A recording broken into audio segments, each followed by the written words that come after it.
Welcome to Sky Women. I'm your host, Dr. Carolyn Moyers, a wife, mom, and board-certified OB-GYN. This is a place to educate, empower, and inspire. Join us each week as we share the power of women's stories. Real women, real stories, real inspiration. Put on your stretchy pants. Let's get going.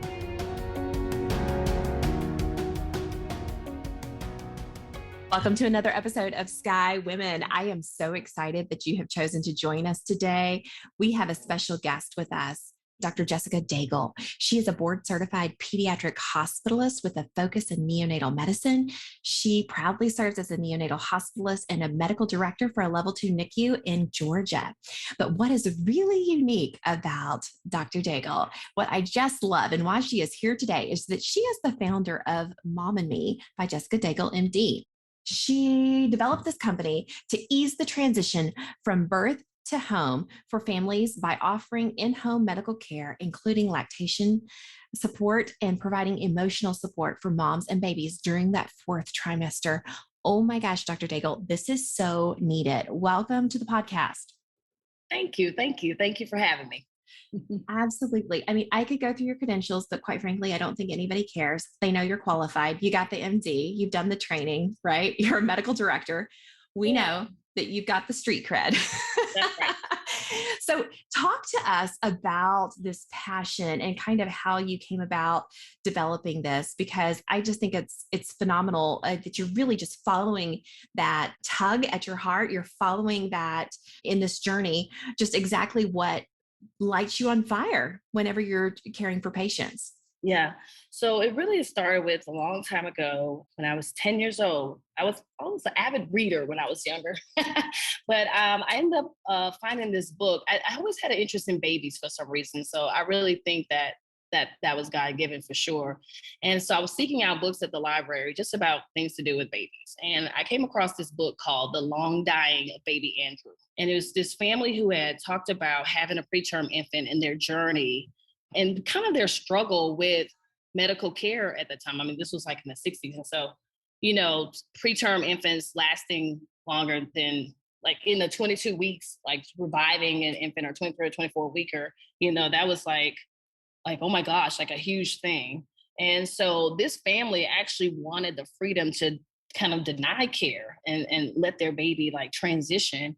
And it was a struggle between them and the medical staff who wanted to like do all this heroics, like, no, we can save this baby and X, Y, and Z. And so I was fascinated by that because it made me wonder like, well, what is the right choice in that kind of situation? And of course, that's a fairly deep book for a 10-year-old, but my mom always said, my mom said I was always an old soul. So anyway, after that book, though, I said, I want to be a neonatologist. Like, that was it for me. Like, I researched, and there's this website called www.neonatology.org. And it's still a website to this day, I tell you. Like, check it out. And so I researched, what does it take to become that? And so then I told my mom, I'm going into medical school. That's it. I have to become this kind of doctor. I got to take care of the babies. And so I set myself on that path. And so I made it through to the first year fellowship. And I had my own preterm infant, though, that I was dealing with and being separated. I was in Baltimore. My family was back in Louisiana. And that was really hard. Like, it kind of was interesting because you set yourself on this path with these goals.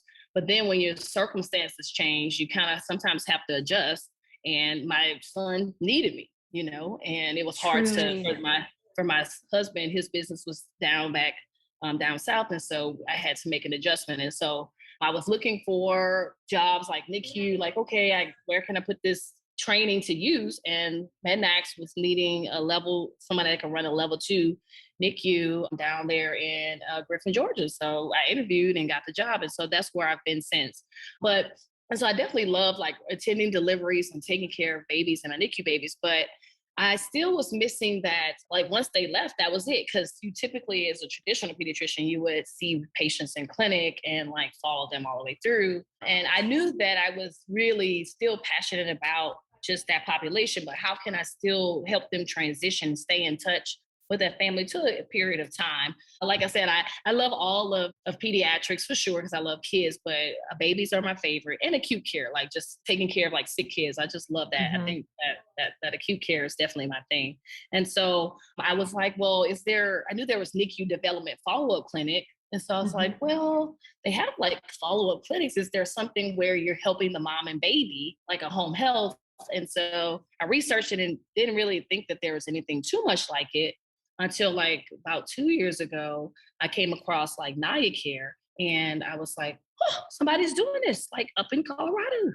And so I reached out to her and she was so supportive and still has been. I know she's busy, but it just gave me that fire that I can do this in my community. And so that's where Mom and Me was born out of, because I wanted to focus on that special time after having a baby. You go home and you're just like, everybody's expecting you to just jump right back into it. And snap back, girl.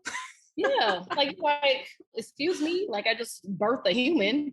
Somebody else needs to try this. You know what I mean? But, right. You do the laundry and the dishes and go back to work and nurse the baby all night. Nothing else do people expect people to do that. Like if you go have a procedure right now, like a huge major surgery, everybody give you a pass. Like, totally. They're recovering. But like you have a baby, it's like, well, you're supposed to just get on with it. And it's like, no. I'm going through a physical, mental, and emotional change. And you need support. It's like you were celebrated all that time while you were pregnant. And then after you have a baby, it's like, all right. Yeah. Like, no, there's still that, like that fourth trimester, that 12 weeks after. And in other cultures, those moms are celebrated. I've seen it when we have other cultures that have their babies at our American hospitals. Those moms are like, it's like they don't want them to do anything. They're like, no, you lay down and let me totally doted on. Totally doted on. And moms need that. I mean, you need that emotional support for sure. So I want to provide that. I envision like this holistic thing, like somebody to take care of the mom and baby emotionally, but also somebody to do like you need some chores to be ran, or some errands to be run, or some chores done, or your other kids need assistance, or like it'd be like a full thing, like not just addressing full service. Full service, thank you. But not just, okay, I'm just going to come and listen to you talk about your problems, but no, let me also provide some solutions. I love that. So this is what you're envisioning within Mom and Me. It's not only the postpartum medical care for mom and baby, but also that emotional support and the actually practical support. Because, think about it. You have people come over, like you have your baby and your friends coming over, they want to visit. No. Are you coming over with a meal? Are you bringing food? Are you doing dishes and laundry?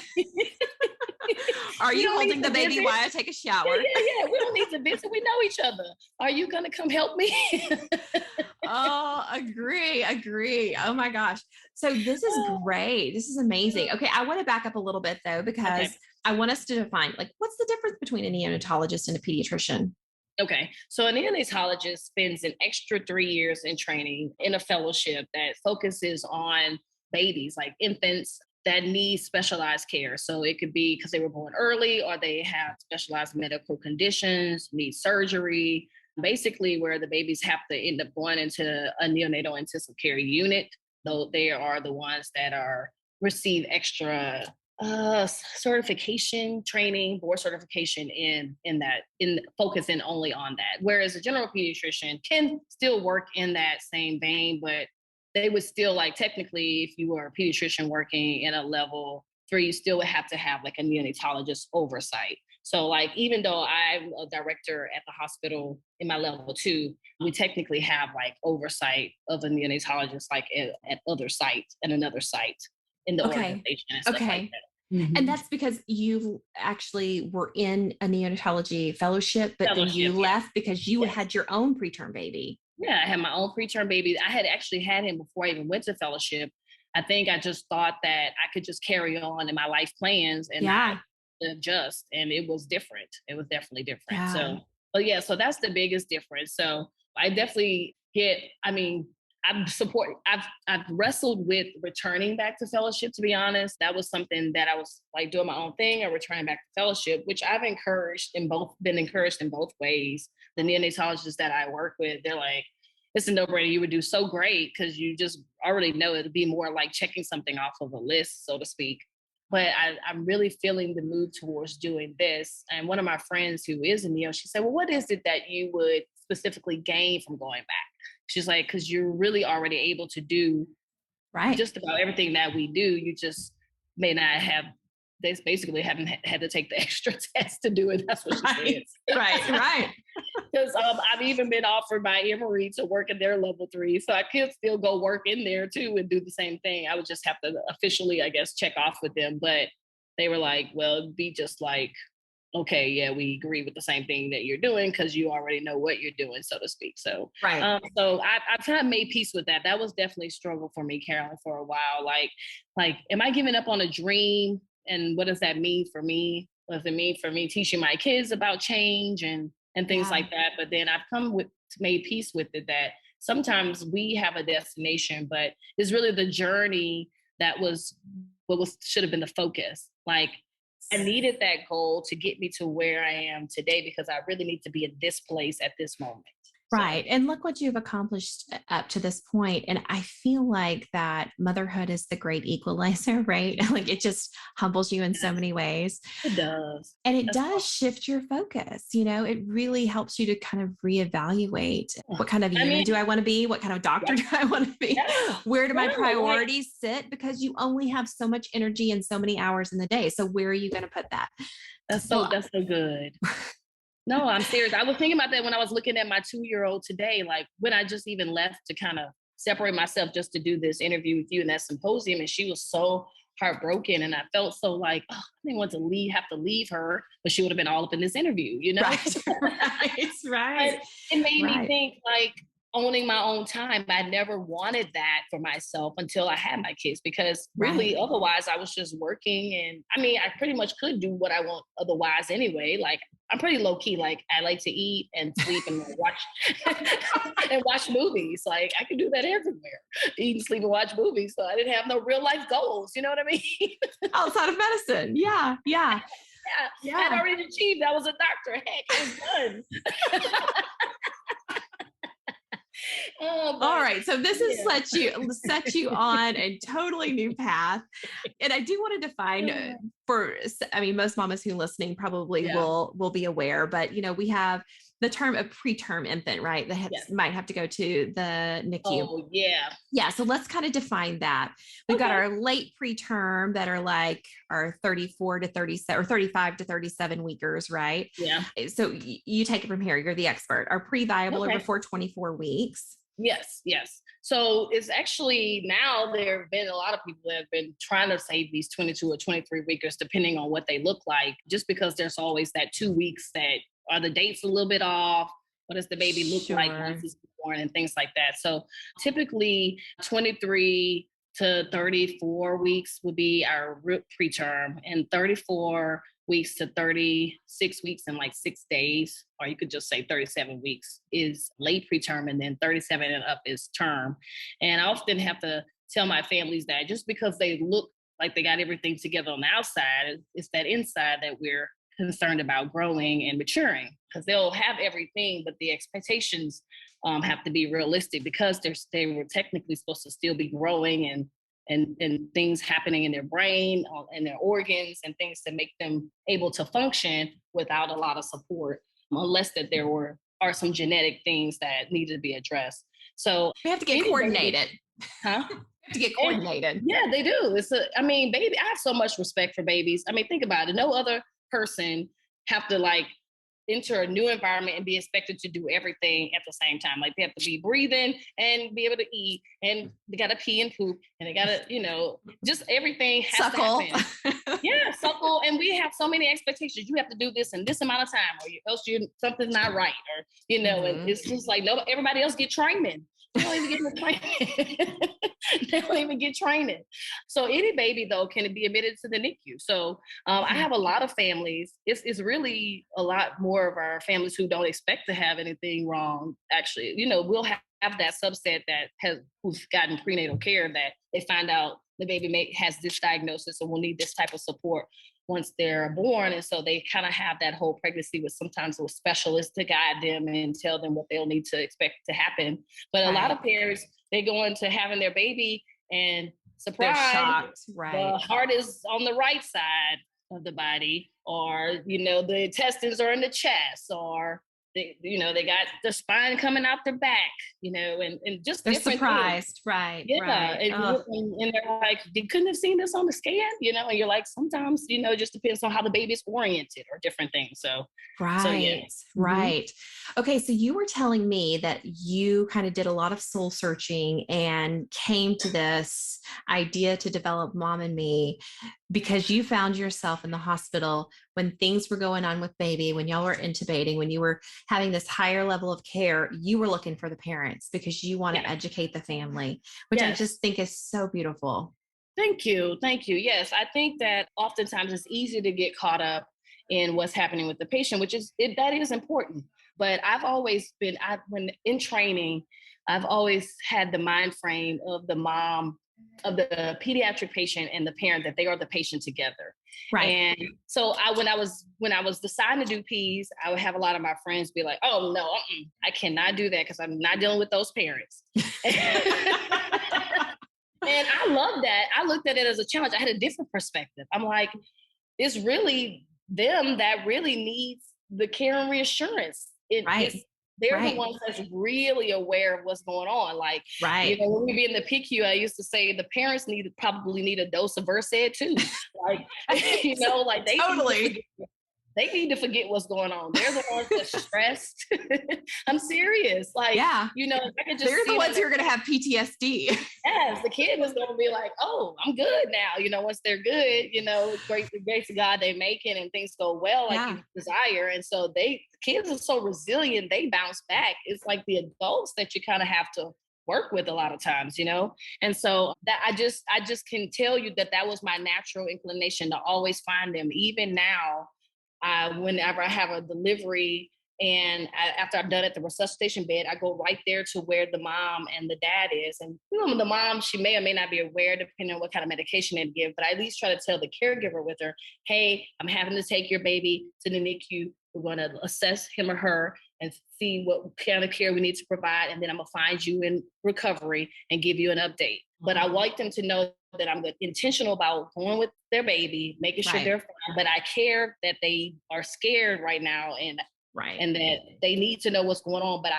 have to choose the baby right now because I am the provider that has to do certain things. But I have not forgotten them either. And so that's so important to me. Even if I can't get away, I'll send one of the nurses to say, "Hey, let them know I end up having to go ahead and intubate. I'm going to be able to explain what that means. Or I'm stuck because they need access and I'm the only one that can get it right now." But I don't like them to be out there like scared and worried like that. That bothers me, so. Right. Okay. So I want you to tell us about Mom and Me and how that is going to advance the care. Because we've talked about what you've experienced in the hospital and what that looks like, but how is Mom and Me serving mom and baby once they're home? Okay. So Mom and Me is designed to still provide medical and emotional support and practical support, like you brought up, for families. When moms get home, their body is still undergoing a lot of changes. So a mom who has had a C-section, where we as a pediatrician, I know I do it. I'm like, okay, well, your baby needs to see a pediatrician in a few days. And that's true, especially for a baby that's breastfeeding. They need weight checks. They need jaundice to be monitored. The pediatrician just needs to know they exist because, in case the mom has questions, they have a home, somebody they can reach out to now that they've left the hospital and they're not like in a limbo.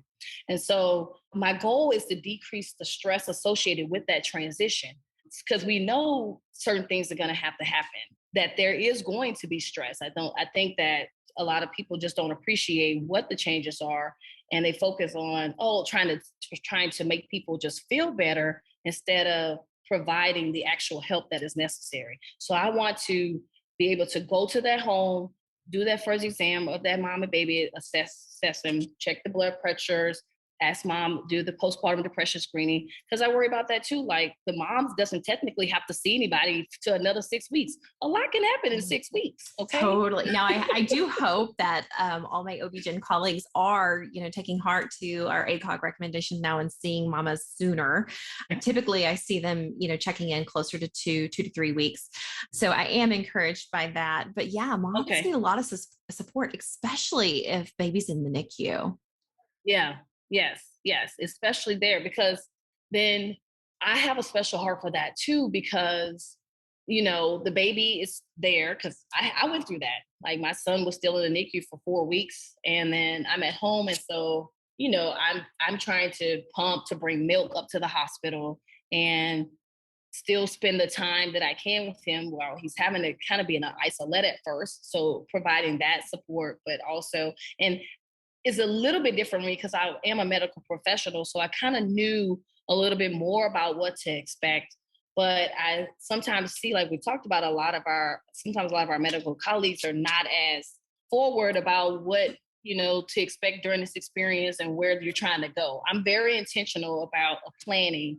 And the nurses will have you laughing. Dr. Daigle always has a plan. So I tell the parents, like, because I already know, well, they're going to know when will my baby go home? And I tell them, I don't want to be pinned down to a date, but I can tell you what has to happen. Right. So the baby still needs to not need any respiratory support, needs to be on eating everything that they can to grow and tolerate it, be able to control their body temperature, and not need any other medical support that only can be provided in a hospital. I said it's the same requirements we have when they're born and they don't need to go into the NICU. We still have to check off those things. Is the baby eating? Did the baby can't poop? Did they do all these things? And so it's the same thing. It's just that your baby had to grow outside of you. So he or she had to take a little bit more time to get to those stages because development, neurologically, some processes are like sucking, swallowing, eating, and breathing, coordination. They don't really have to know how to do that until they're about 33, 34 weeks. So a 28-weeker was not going to ever be concerned about that, so we have to allow him or her to have that amount of time. So for the moms who are in the NICU, it would be walking them through the processes of the diagnosis, of the development that still has to take place in order for their baby to be successful and thrive when they get home. You're kind of the NICU doula. I am. I love it. I need to promote myself as that. I'm just kidding. Like, truly, I mean, like you'll be the NICU whisperer. Like you're going to walk mom and baby through it. Yeah, I love it. So you are launching Mom and Me as a company out to the world in February of 2022. Is that right? That's right. My birthday is 2122. And I kind of thought of it like the numbers, like, well, I started at my current job February 1st on my birthday. And then I was thinking like how 21 going into 22, so 21 to 22. So I was like, that would be so cool. Like, kind of transitioning myself with the whole play on the numbers and things. Yeah. And then I felt like for me, my birthday, like that's a birth, a new beginning. And so I would take it as the same way, like a new beginning. Oh, I love it. Okay. Yeah. And so how can others find you? If they wanted to support to work with you, like, are you only doing it within Georgia or are you going to do some? Well, right now, so I'm learning about that whole process too. So I imagine the actual hands-on would only be able to be probably within a certain radius, just because of the logistics of driving to help moms with breastfeeding and things like that. But I'm exploring a virtual option where if people would like to talk about the breastfeeding or like we observe a latch or just even talk about overall care, like they have a question, almost like a telemed health type of thing. Like, hey, this is happening with my baby. Is this normal? And we kind of talk through what's normal for feeding and diapers and stooling and all these things that start to come up when you go home that you realize, my goodness, is this okay? Especially for a new mom. All the questions. Yeah, a lot of seasoned moms might be like, okay, I've been there. I know that, the stool constipation is really like the quality of the stool, not if they didn't go yesterday versus today. But a new mom, if the baby don't poop every day, that second day they're worried because they haven't had a poop already, which could still be normal. So again, counsel, educate, reassure. A lot of what we do as physicians, the reassurance piece matters. And let me tell you why. Because now with the internet, our patients can go learn everything that you and I know. And Dr. Google freaks them out. Yeah, because you know what they're coming to us for? The experience, because it's not enough to have the information. It's the experience, the word of mouth, that makes people feel comfortable, right? And so it's like knowing, like, the last thing that Dr. Daigle reassured me about, she was spot on. And the next thing, and the last thing, and that rapport is built. And then and that trust, which is so important. I think that should not be violated or broken, because we have a huge responsibility. I mean, your health is the core of who you are. Like, if you are not alive, like, then like, what are you, pretty much, right? No, I'm serious. Yeah. Like, it sounds so simple, but when you think about it, it's like, if people are like, you can have everything else, but if you're not healthy, it really doesn't matter. Oh, right? Yeah. My late father-in-law used to always say, when you have your health, you have everything. It's true, because then you can build upon that. But if you have everything and then you're disintegrating for all kinds of different reasons in every aspect, then you don't really feel like you have everything.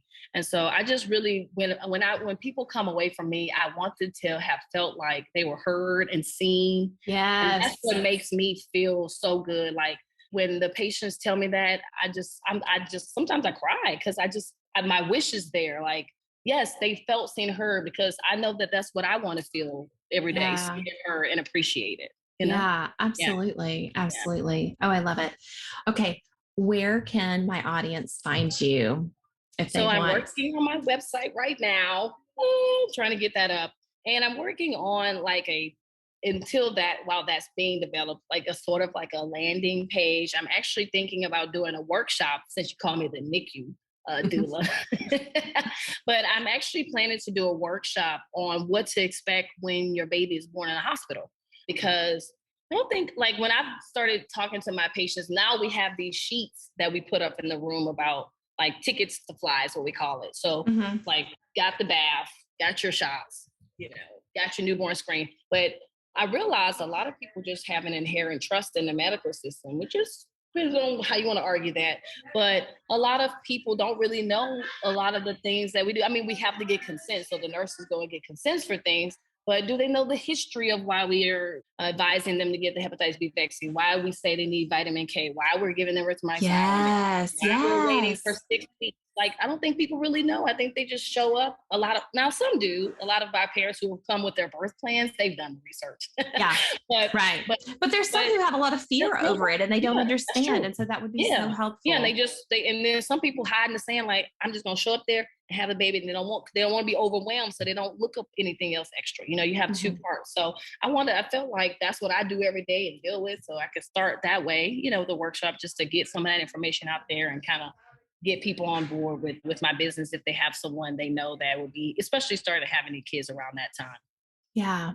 Okay. And do you have an Instagram handle yet? No, I know you and I talked about it. So I haven't got it on the Mom and Me MD. And I was going to hire somebody, but I was like, I think I just need to do it, to be honest. So I'm going to just do that. I'm going to make that one of my things this week. Okay. Do something every week. So I'm going to do that.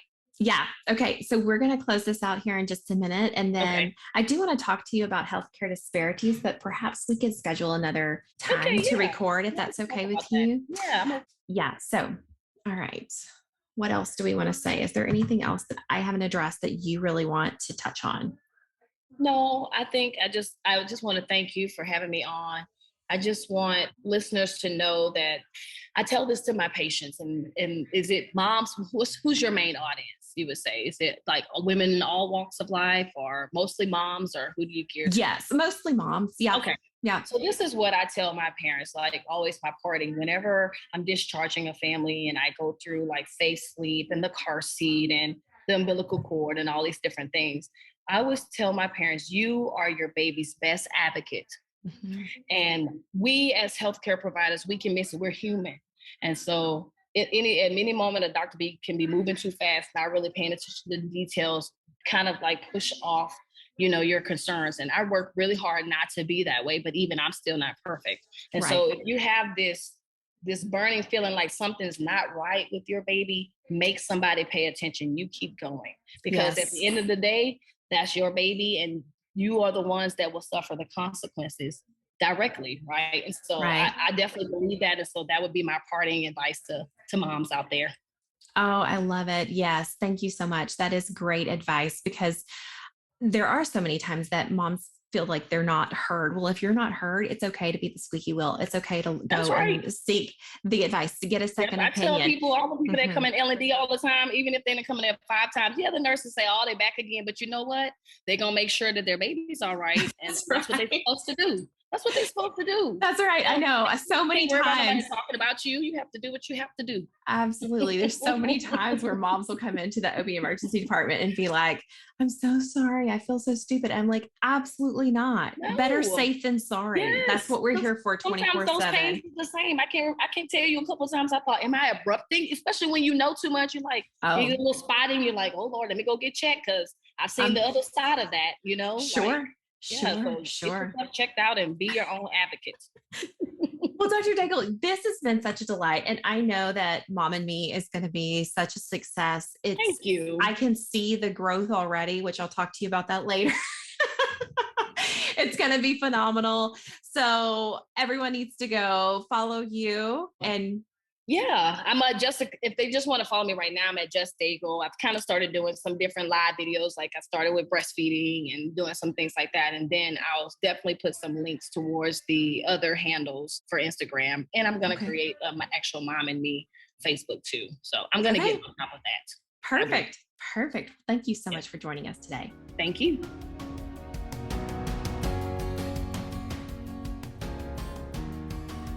All right, Sky community, thank you for listening to another episode. This episode was sponsored by Sky Women's Health. As a reminder, we're in the Dallas-Fort Worth area, and we help relieve back pain and pelvic pain in pregnancy and beyond. If you are pregnant and having pain and you feel like you have no reliable way to relieve it, look us up at skywomenshealth.com, request an appointment, and we'll call to get you scheduled. As a board-certified OB-GYN with a neuromusculoskeletal medicine fellowship, I help you realign with hands-on drug-free treatment and relieve pain on the spot without medication. We'll help you maintain these results through your pregnancy and postpartum period. Every pregnant person deserves this, and we are so excited to serve you. You can find us on our website as mentioned, or on social at Sky Women's Health, or you can call the office at 817-915-9803. That's it for today. Until next week, be well.